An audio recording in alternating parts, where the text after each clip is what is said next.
You are wondering how I found and discovered public relations? This is the first of 3 podcasts where I talk about it, so let's get started. Bonjour, hello everyone. I'm Nata, host of the Nata PR School podcast.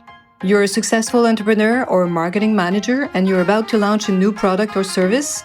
Or you've been selling your goods for quite some time, but you want to learn how to increase your visibility, get known, and reach more clients? At Nata PR, we deal with real clients every day, and we'll teach you simple, fun, and honest PR solutions. You'll learn easy steps to combine PR to social media right now. Keep listening, and let's get started.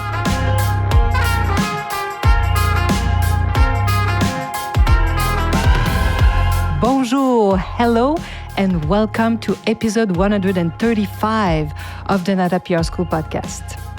How I found public relations, the first podcast, the first episode out of 3. Well, this program, the Nata PR School program, even this podcast, is based on my own discovery of public relations. Well, yes, several decades ago. Sounds weird when I say that, but yes, maybe 30 years ago.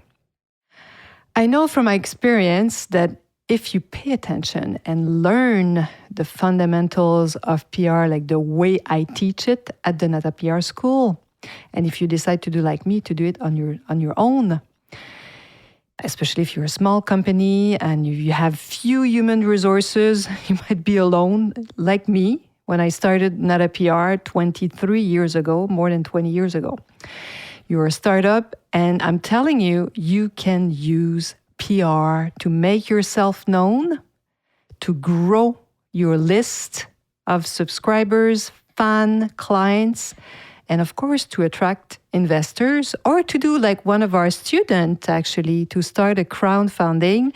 He needed like a base of fans, really, of people that loved what he was doing, and we were able to do it for him through some PR.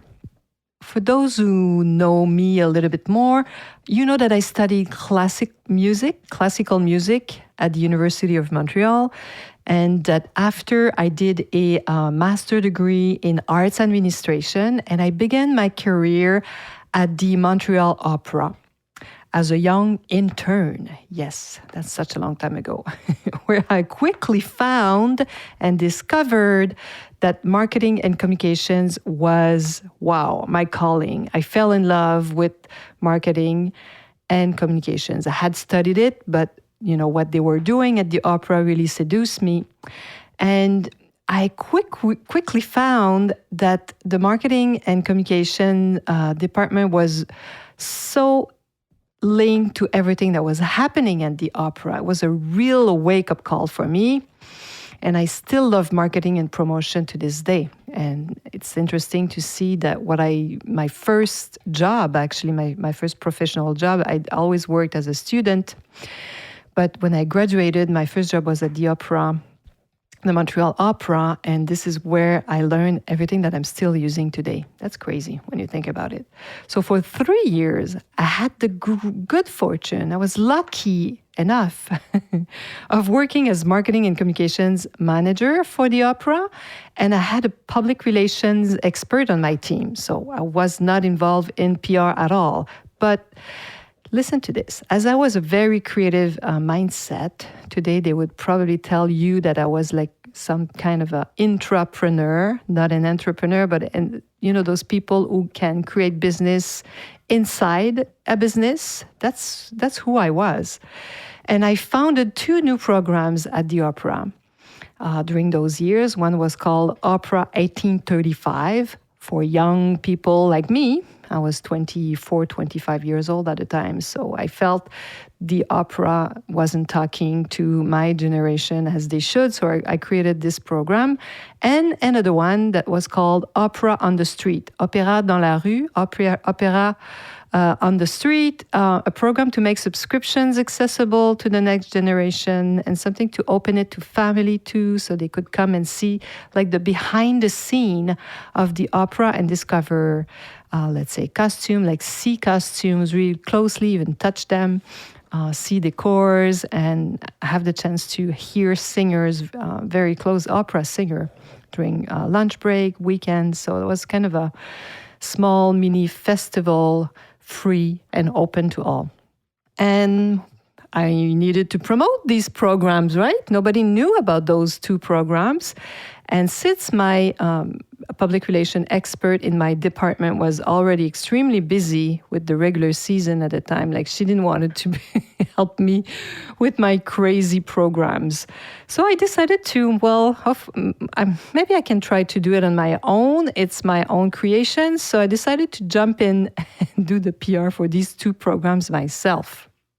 I didn't have a lot of time because I had another full-time job promoting the opera that was about to be performed. So I was wondering, my first question is, how could I get these two programs talked about? How can I have people, feature them in, let's say, newspaper? How can I interest media about, opera on the street, for example? So this is where I came up with the steps in our 6-step model, the Nata PR model. If you don't have it, I'm giving it for free. It's in the show notes at the bottom, the Nata PR model. Click on the link and it's going to redirect you where you can have access to our free Nata PR model. It's interesting to see that really this is where it started to be created in my mind. And then my first question is, why would they be talking about, let's say, opera on the street? Why would a radio station, a journalist, TV, magazines, why would they be talking about that? You need to know that I'm not really nostalgic. I'm not a nostalgic person, but it is amazing to see as I start thinking about the past and travel down my own path, how very often the basis of what we create are often already in place. So that's more than 30 years ago, 30 years before I created the Nata PR School. And the model, we've had the models for a few years. We had it at the Nata PR agency. I'm still using it with my staff. And now I'm giving it to you. And it's interesting how it was already there. And you see this sometimes. You hear young singers or not so young singers, and when they tell their story, very often they say that they started singing when they were 2 years old. They had this microphone toy. They were singing in front of their television. So that's kind of what happened to me, but later in my life. I was in my 20s. I was not 2 years old.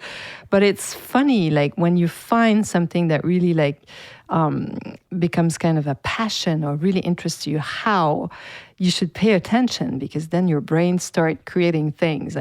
That's what I believe. So it didn't take me too long to figure out at that time that I could contact local TV, radio, newspapers to talk about them, about my new programs.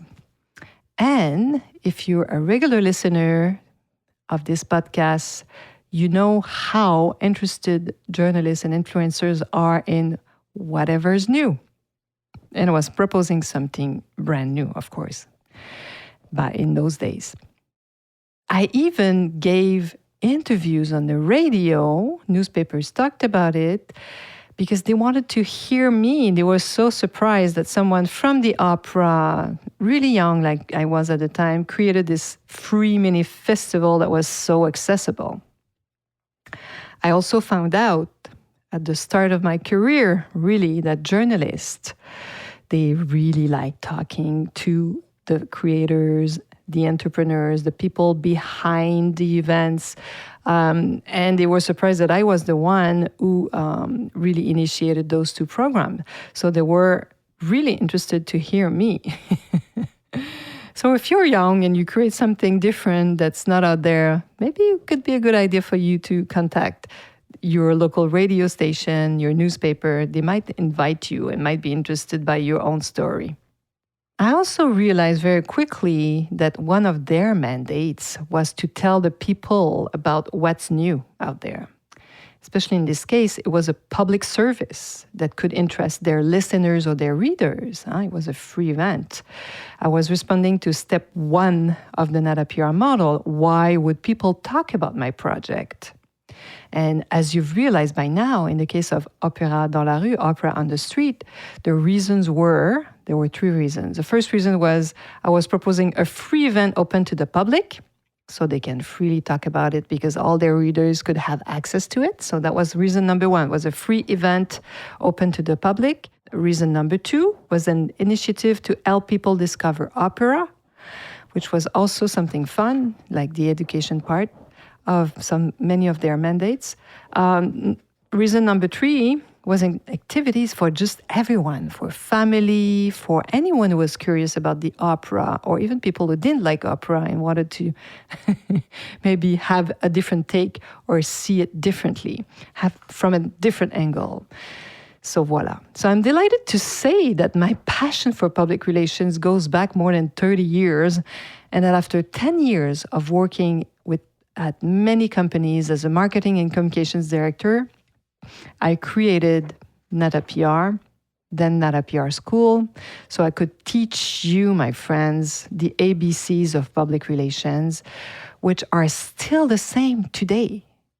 And you can really, I promise, easily integrate it into your marketing plan. If you decide to do it on your own, it's like not even 2 hours in a week, and you could generate results, I promise.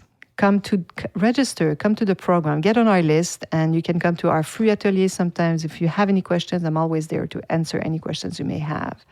So now it's up to you, my friends, to include PR in your marketing plan, and you know where to find me if you want to discuss it. So I hope this little PR break was really, kind of a little light and inspired you to change anything that could improve your marketing plan for you guys to get more visible, get known, and generate more sales, of course. And I hope you'll be joining me next week. À la semaine prochaine.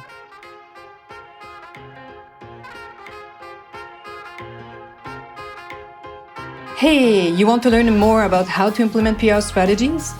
Head on to natapr.com and get on our list. You will also receive the Nata PR model on how to create a successful PR campaign. If you want to become a client, just send us an email to nata@natapr.com. Talk to you next week. À la semaine prochaine.